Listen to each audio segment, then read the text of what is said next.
ناظرین بریک پہ جانے سے پہلے ہم اپنے ماہرین سے ویکسینیشن پر سوالات پوچھ رہے تھے اور ان کے جوابات سن رہے تھے. آئیے پروگرام کا سلسلہ وہیں سے جوڑتے ہیں اور سوال پوچھتے ہیں ڈاکٹر محترمہ سنبل وحید سے کہ ہیپاٹائٹس بی اور بی کا سیکنڈ ڈوز اور تھرڈ ڈوز کب لگنا چاہیے؟ ہیپاٹائٹس بی کی ریکمنڈیشن تو ہے کہ 0 ڈوز ہم برتھ پہ لگا دیتے ہیں، لیکن ابھی ہمارے یہاں یہ امپلیمنٹ نہیں ہوا.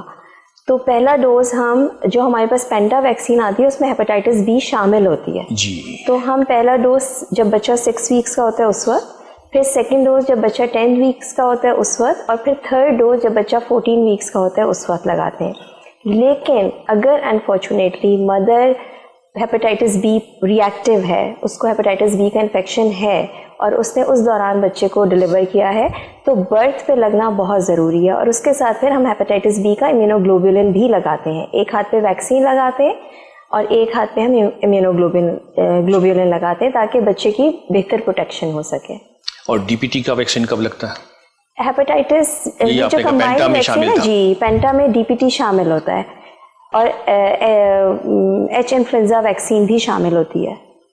اچھا، والدین اکثر بھول جاتے ہیں کہ سیکنڈ ڈوز بھول گئے اور تھرڈ ڈوز کا ٹائم آ گیا تو وہ کنفیوز ہو جاتے ہیں. ایسی صورت میں کیا کرنا؟ سیکنڈ ڈوز ہی لگانا ہے؟ سیکنڈ ڈوز کے بعد پھر 4 ویکس کا گیپ دے کے تھرڈ آپ کو لگ سکتا ہے. کوئی مسئلہ نہیں ہے، گھبرا جاتے ہیں. تھوڑی سی ایفیکیسی جس طرح ہم کلیم کرتے ہیں کہ ہماری ویکسینیشن سے 88% امیونٹی ڈیولپ ہوتی ہے، وہ تھوڑی سی کم ہو جاتی ہے، لیکن نہ لگنے سے بہت بہتر ہوتا ہے. اور ماں باپ کو بھولنا اس لیے نہیں چاہیے کہ جس پیڈیٹیشین کے پاس ماں باپ آتے ہیں وہ ان کو اگلا اسکیجول دے دیتا ہے اور اس پہ بالکل واضح طور پہ لکھا ہوا ہوتا ہے کہ 6 ہفتے پہ لگے گا، پھر 10 ہفتے پہ، پھر 14 ہفتے پہ. تو میرا خیال ہے آج کل کے والدین اتنے کنسرن ہوتے ہیں کہ وہ ٹائملی لگوا لیتے ہیں. سم ہاؤ کہ کوئی الرجیز ہو گئی بچے کو، کوئی فیور ہو گیا، کوئی انفیکشن ہو گیا، اس کی وجہ سے وہ ڈیلے کر سکتے ہیں. لیکن یا اب کووڈ کی وجہ سے ویکسینیشن میں بہت گیپ آیا ہے، بہت زیادہ گیپ آیا ہے کہ ہاسپٹل نہیں لا رہے ہیں. اور جو ڈور اسٹیپ پہ جیسے ابھی ہم نے پولیو کی کمپین کی تھی اس میں لوگ اوائڈ کر رہے ہیں. یہ ایکسٹرا. اچھا، اگر کسی کو نزلہ زکام بچے کو ہے تو ایسے میں ویکسینیشن ہو سکتی ہے؟ سبجیکٹ ٹو دیٹ کہ اگر وہ انفیکٹیو ہے تو پھر ہم تھوڑا سا گیپ دے دیتے ہیں، ہم روک دیتے ہیں. لیکن اگر وہ صرف الرجک رینائٹس ہے اور ہلکا پھلکا فلو ہے تو پھر ہم کر سکتے ہیں. یہ اس کے اندر ای پی آئی والوں کی اور یہ بہت ہی کنفرمڈ وے میں اسٹائل میں ہے انفیکشن کی طرف سے کہ اگر بچہ تھوڑا بہت بیمار ہے جی تو آپ ٹیکہ لگائیں. اسپتال میں داخل ہونے والا ہے یا زیادہ بیمار ہے، شدید بیمار ہے، تو آپ اس کو ڈیلے کر سکتے ہیں، ورنہ آپ ٹیکہ لگائیں. ٹیکے کی اپرچونیٹی، اس کو کہتے ہیں مسڈ اپرچونیٹیز. آپ آئے ہیں، آپ کی ایج ہے، آپ کا ڈوز ڈیو ہے، مگر آپ نہیں لگا سکتے یا نہیں لگانا بھول گئے، جیسے سویرے آپ نے یہ سوال پیش کیا، تو اس کو ہم کہتے ہیں کہ جی آپ نیکسٹ اپرچونیٹی، جیسے تھرڈ ڈوز کے اوپر آ گئے آپ، سیکنڈ ڈوز آپ سے مس ہو گیا، تو اس بچے کے لیے وہ سیکنڈ ڈوز کاؤنٹ ہوگا، آپ لگائیں گے. ان کا تھرڈ ڈوز جو مس ہو گیا اس کے لیے آگے اپوائنٹمنٹ دے دیں گے جی، چاہے وہ گیپ 1 مہینے کی ہو، 2 مہینے کی ہو، 2 سالوں کی ہو. نہ ہو تو اچھا ہے، نہ ہو تو گیپ نہ ہو تو اچھا ہے. مگر جو بھی آپ نے ویکسین لگائی ہے 1 ڈوز یا 2 ڈوز، تیسرے ڈوز تک گیپ بڑی ہو گئی اتفاق سے یا کسی وجہ سے، تو وہ تیسرا ڈوز کر کے آپ لگا دیں، مکمل سیریز کر لیں. گیپ کی وجہ سے آپ کا وہ 2 ڈوز ضائع نہیں ہوئے، آپ جاری رکھیں. اچھا، ڈی پی ٹی میں ٹیٹنس کا ٹیکہ بھی شامل ہے جی. اب وہ بچہ زندگی بھر کے لیے محفوظ ہو گیا یا جوان ہو کر چوٹ لگے گی تو پھر بھی اسے ٹیٹنس کا ٹیکہ لگے گا؟ دیکھیں، وہ ٹیٹنس کے ٹیکے بھی 2 قسم کے ہیں. تو یہاں سے شروع کریں. جب آپ ٹیٹنس کا ٹیکہ دیتے ہیں تو اس کی امیونٹی جو ہے وہ بوسٹ ہونی چاہیے، ریمائنڈر دینا چاہیے، کیونکہ پہلے 3 ٹیکے لگنے سے تقریباً 1 سال کی 1.5 سال کی آپ کو امیونٹی ملتی ہے. اس کو پھر بوسٹر دینا چاہیے. اسی لیے میں نے ذکر کیا پاکستان گورنمنٹ پروگرام میں یہ بوسٹر انکلوڈیڈ نہیں ہے، مگر باقی تقریباً زیادہ تر ممالک میں بوسٹر پرائیویٹ والے کر رہے ہیں، گورنمنٹ میں نہیں ہے. مگر 15 سے لے کے 18 ماہ تک اصول یہ ہے کہ جو تھرڈ ڈوز لگا تھا یعنی 14 ہفتے پہ، اس سے 1 سال بعد ایک بوسٹر دیا جاتا ہے جو کہ ایک ریمائنڈر ہے، ایک یادداشت نامہ ہے. تو آپ جب وہ دیتے ہیں تو وہ بوسٹ کرتا ہے. پھر ٹیٹنس کے لیے آپ کو 5 سال پہ پری اسکول کہلاتا ہے ایک ٹیکہ اور لگنا چاہیے. یہ ہو گیا 5واں ڈوز. اب اس کے بعد جو تحقیق یہ کہتی ہے کہ اس کے بعد ٹیٹنس کا ٹیکہ 10 سال پھر 20 سال پہ پھر 30 سال پہ لگنا چاہیے. آپ دیکھیں ٹیٹنس کے لحاظ سے ماؤں کو اینٹی نیٹل، کیونکہ بچوں میں نوزائیدہ بچوں میں تشنج جو ہوتا ہے نا، اس سے بچاؤ کے لیے ماں کے اندر اگر اینٹی باڈیز ہیں تو آپ کیا حفاظت ہو جاتی ہے. تو ماؤں کے لیے پہلی پریگننسی میں دو ٹیکے، اس کے بعد ان کو 5 ٹیکوں تک بار بار دیا جاتا ہے. اچھا، ہاں لکھا T1 T2 T3 T5 تک آپ کے اسکیڈول میں. یہ پہلی پریگننسی میں لگنا ہے، پہلی میں 2، باقی میں اس کے بعد والے میں 5 دفعہ سبسیکوینٹلی آپ کو یہ 5 ڈوزز تک تو کم از کم ریکمینڈیشن ہے. تو جس عورت کے 12 بچے ہیں اس کو پھر ہر بار 2 نہیں لگیں گے. آپ ریمائنڈر دے سکتے ہیں، مگر میں نے آپ سے کہا نا کہ جب 4 ڈوزز ہو گئے تو اس کے بعد آپ 5 سال کی کر دے رہے ہیں، اس میں 1 سال کی کر دے رہے ہیں، اس کے بعد آپ 10 سال کی گیپ دے رہے ہیں. اور آج کل ایک اور نیا ٹیکہ آیا ہو جو گورنمنٹ کے پاس نہیں ہے، گورنمنٹ کی طرف سے TT آتا ہے. اب اگر سمجھو میرے کو 10 سال کی عمر میں لگا اور میں 15 سال کی عمر میں مجھے چوٹ لگ گئی جو کہ ڈرٹی چوٹ تھی، اور تو میرا ایک لحاظ سے پروٹیکشن ہے، آلریڈی ہے. ٹھیک ہے. اب میری چونکہ پرائمری چیز ہو چکی ہے، 10 سال میں مجھے ٹیکہ نہیں لگا ہے، تو میں TT لگواؤں گا جو ٹیٹنس ٹاکسوائڈ ہے. ATS نہیں لگواؤں گا جو پہلے ایک زمانے میں لگاتے تھے. سیرم نہیں لگواؤں گا، یہ لگواؤں گا. اچھا، MMR ڈاکٹر سنبل وحید صاحبہ، میں آپ سے پوچھوں گا یہ MMR کون سا ٹیکہ ہے اور یہ کب لگتا ہے؟ MMR بھی ہمارے ایکسپینڈڈ پروگرام میں شامل نہیں ہے. اس میں بھی 3 بیماریوں کو کور کرتے ہیں، میزلس کو، ممس کو اور روبیلا کو. ہم اس کو 15 منتھس کے، جب بچہ 15 منتھس کا اس کے بعد لگا سکتے ہیں، اور پھر نیکسٹ ڈوز ہم اس کی 6 منتھس کے اندر لگاتے ہیں. تو یہ لائف لانگ پروٹیکشن دیتا ہے. بہت سارے لوگوں کا خیال ہے کہ اگر آپ کو MMR لگ گیا ہے تو اب آپ کو نہ میزلز ہوگا، نہ ممز ہوگا، نہ روبیلا ہوگا. خیال ہوتا ہے جی، لیکن 100% کسی بھی ویکسینیشن کی ویلیڈیٹی نہیں ہوتی. اس کا فائدہ یہ ہوتا ہے کہ اگر آپ کو ویکسین لگ گئی ہے تو اس بیماری کی کمپلیکیشنز کم ہوتی ہیں یا نہیں ہوتی. ہلکا پھلکا سا ریش ہوگا، بچہ ٹھیک ہو جائے گا. لیکن اگر ان ویکسینیٹڈ ہوگا تو اس کو وہ بیماری کمپلیکیشنز کے ساتھ بھی ہو سکتی ہے. تو اس لیے ہم لوگ یہی ایڈوائز کرتے ہیں کہ ویکسینیشن ضرور کروائیں، اپنے لیے بھی اور اپنے بیماریوں کی کمپلیکیشن سے بچنے کے لیے بھی. اور جو وائرل بیماریاں ہوتی ہیں یہ اسپریڈ ہوتی ہیں، گھر میں کسی ایک بچے کو ہوا تو دوسرے کو بھی ہوگا. اور جی، اور چکن پاکس اور اسمال پاکس کی بھی کوئی ویکسینیشن ہے کیا؟ اسمال پاکس تو ایریڈیکیٹ ہو گیا الحمدللہ، اب اس کی ضرورت نہیں. چکن پاکس کی ویکسینیشن آتی ہے، ویریسیلا ویکسین، اور وہ بچہ جب 1 سال کا ہو جائے اس کے بعد لگاتے ہیں.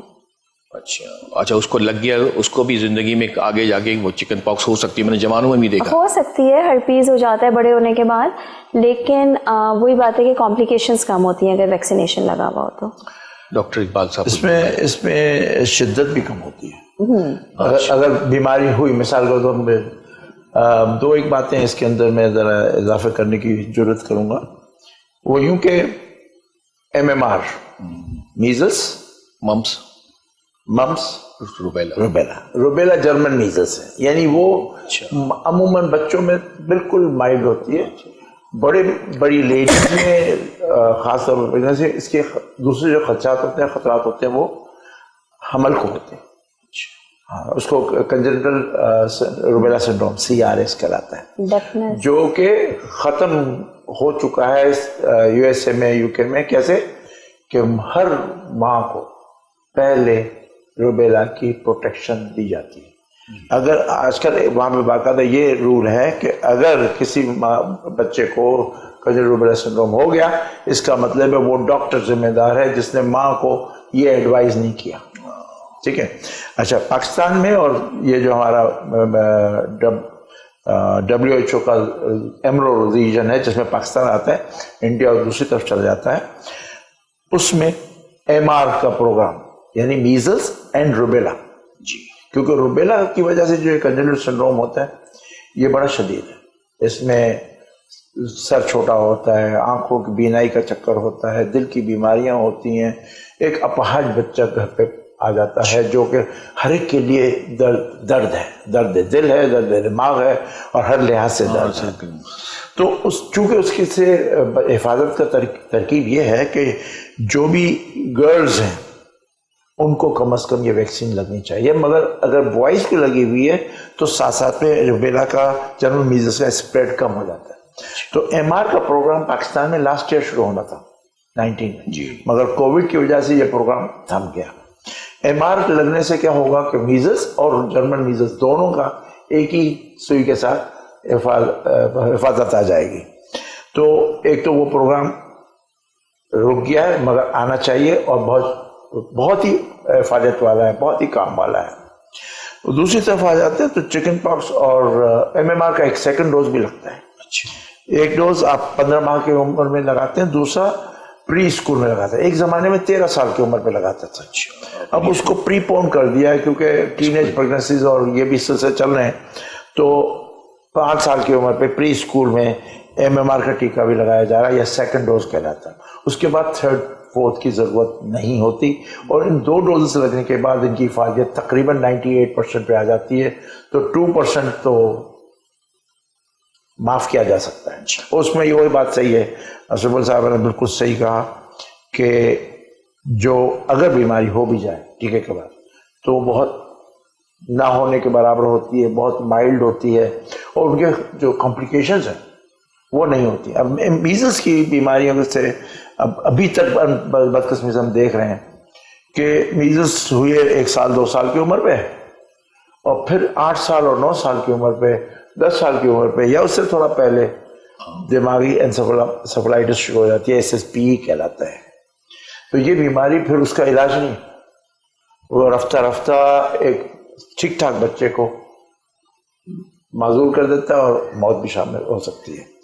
تو خیر, چکن پاکس کی 2 ڈوزز لگتی ہیں, 12 سے لے کے 14 ماہ میں پہلا ڈوز آ جاتا ہے, اور پھر اس سے کم از کم 2 ماہ بعد, بلکہ بہتر 6 ماہ کے بعد دوسرا ڈوز آنا چاہیے. اسی طرح چکن پاکس اور ایک اور ڈوز ہیپاٹائٹس اے. پاکستان میں ہیپاٹائٹس اے کافی عام ہے, اور اس میں یہ پانی سے آتے ہیں جراثیم, تو اس کے لیے ہیپاٹائٹس اے کا ویکسین ہے. یہ گورنمنٹ میں نہیں ہے, چکن پاکس اور ہیپاٹائٹس اے کی ویکسین. یہ بھی پہلے سال کے اختتام پہ 12 اور 15 ماہ کے درمیان دیتے ہیں, اور لوگ ڈفرینٹ اسکیڈولس چلاتے ہیں. کچھ لوگ 9 ماہ پہ چکن پاکس دے رہے ہیں, مگر ہم کم از کم آن سیف سائڈ جاتے ہیں, تو وہ میں 12 اور 18 ماہ والی اسکیڈول پہ دیتا ہوں. مگر یہ ویری کر سکتے ہیں, ڈپینڈ کرتا ہے کہ آپ کے پاس کس قسم کی, جتنا سال سے پہلے دیں گے ویکسین اتنا اس کی ٹیک جو ہے, جو رسپانس ہے, وہ ذرا مندم ہوتی ہے نسبتاً. تو وہ بہتر ہے کہ 1-2 ماہ ٹھہر کے کریں. مگر ابھی مثال کے اوپر یہ سیزن چل رہا ہے, دسمبر آ گیا, اب اگلے 1-2 ماہ کے اندر چکن پاکس, خسرہ, مامس یہ سر اٹھائیں گے. کتنا اٹھاتے ہیں وہ تو ویکسینیشن اسکیڈول کے اوپر ہے, اپنا کتنی لگی ہے پرسنٹیج کے اوپر ہے. تو میرے پاس بچہ آیا 11 ماہ کا ہے, اور میں نے چکن پاکس کے کیسز دیکھ لیے ہیں, تو میں اس کو ویکسین 1 ماہ پہلے بھی لگا دوں گا, یا ان کو کہوں گا بھائی آن ٹائم آ جائے. مگر موسٹلی میں ان کی ٹرپ بجا دیتا ہوں کہ بھائی یہ لگ جانا چاہیے. مگر اس کے اوپر بحث ہو سکتی ہے, کیونکہ ہر ایک کا اپنا اپنا اس کے اندر ڈفرینٹ ٹیکس ہیں. ہماری یہ نیشنل پروگرام میں نہیں ہے, تو اس کا ذرا ویریئنس چلتا ہے. UK میں ایک اسکیڈول چلتا ہے. دیکھیں MMR کا اسکیڈول US سعودی عربیہ میں 12 ماہ پہ. اچھا جی, 12 ماہ پہ. وہ میں خاصی چکن پاکس بھی لگا رہے ہیں 12 ماہ پہ. وہ میرے سامنے نہیں ہے اسکیڈول, مگر یاد یوں پڑتا ہے. آپ نے سن دیکھا نہیں سر, سعودی کا میرے پاس عموماً ریکارڈ لے کے آتے ہیں, اس کے اندر مجھے یاد پڑتا ہے. MMR تو پکا 12 ماہ پہ لگاتے ہیں. ٹھیک ہے, 9 ماہ والا جو ہے نا وہ وہاں پہ ہوتا ہے جہاں پہ خسرہ بہت زور ہے, جی جیسے پاکستان میں ہے, تو 9 ماہ پہ لگاتے ہیں. حالانکہ اس کو ہم 0 ڈوز کاؤنٹ کرتے ہیں. سیکنڈ ڈوز میزلس کا 15 ماہ پہ لگتا ہے. یہ 2008 اور 10 کے قریب ہم نے اسٹارٹ کروا دیا, کیونکہ پہلے 1 ڈوز لگتا تھا, اور نتیجہ یہ تھا کہ پھر بھی خسرہ گھوم پھر رہا ہے, تو لوگوں کو اس کے اندر اعتقاد ذرا کم ہوا. تو ہمیں پتہ ہے کہ اگر 9 مہینے پہ لگائیں گے تو اس کی ٹیک جو ہے 70% ہے. 1 سال کے بعد لگاؤ تو 90% پہ آ جاتی ہے. تو یہ 20% کا جو نقصان ہے وہ بعد میں لگانے سے بہتر ہو جاتا ہے. ناظرین، ہم ایک چھوٹا سا بریک لیں گے. بریک کے بعد ہم اپنے ماہرین سے پولیو، ملیریا اور ڈینگی کے ویکسین کے بارے میں پوچھیں گے. اس لیے کہیں مت جائیے گا، ہمارے ساتھ رہیے گا. ہم ابھی واپس آتے ہیں.